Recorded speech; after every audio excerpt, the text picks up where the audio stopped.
Hi there, it's Shawna Jordan. Welcome back to The Hungry Soul. It's zucchini season. We're gonna make zucchini brownies today. Promise you that you will never know there's zucchini in here. People rave about these and then I tell them and they tell me they just have no idea. So they're really rich. They're kind of a different little recipe. They don't get nice and battery. They go into the pan almost dry, and then when they bake, all the zucchini moistens and comes out. So a little bit different than what you're used to, but let's go over our ingredients.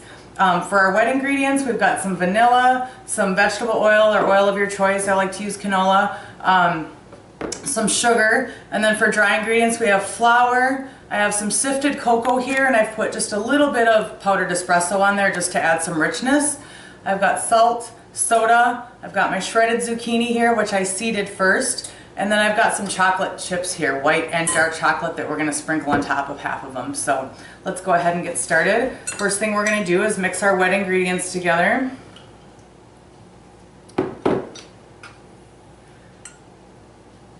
These are just so easy. It's unbelievable. Ooh, I can smell that vanilla. It smells great. Vanilla sugar. We could use this as a body scrub if we wanted to. All right, dry ingredients. Whoops, missed a little bit there.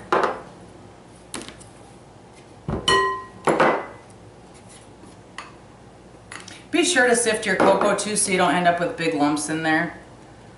Alright, whisk that together.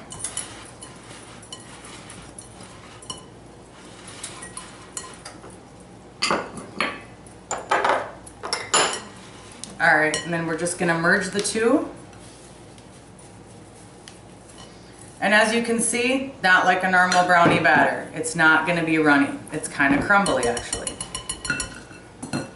But go ahead and incorporate this as best you can. Try not to fling it out of the bowl like I just did.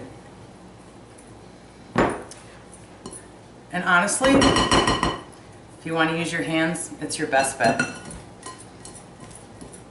Not everyone likes to do that or is comfortable with that, but I actually prefer it. And see how you have this crumbly mixture?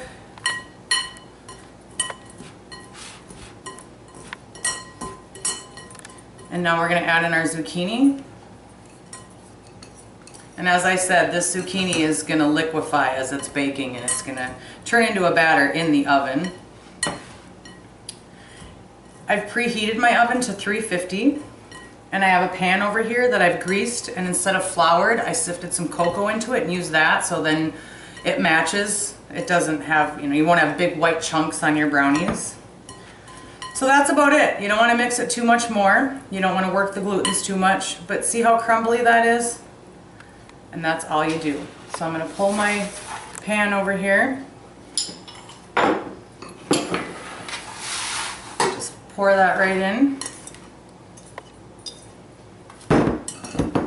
And you're just going to distribute it evenly. And just kind of lightly pat it down. You don't want to pack it too hard, but you want to make sure that you kind of have an even amount all over the whole pan. So just take a good close look at how that should look. I don't want you to think you're screwed up on your recipe or something. And then, you don't have to do this, but I love to add chocolate chips. So I just sprinkle them across the top. And I'm only going to do half because the other ones I'm going to frost in powdered sugar, and that way I'll kind of have some variety. Put some white chips on there. And that's it. So I'm going to throw them in the oven, 350. I'm going to check them in 25 minutes. I'm going to push on them just like that, and it should spring back like a cake does. If it doesn't spring back, set your timer for 5 minutes more. Probably won't need to go over 30 minutes, but I'll be back when they're done. Okay, our brownies are done. They baked for 30 minutes. And we've kind of done some fun stuff here. I told you I was going to do 3 different things. You can see the ones with the chips on top. Some of them are just plain. Some of them I put frosting and chips. And then frosting on these, powdered sugar on the other. You don't have to do that, but it's just kind of fun if you're sharing them to have a variety of different ones to try. You can do one, all, or nothing.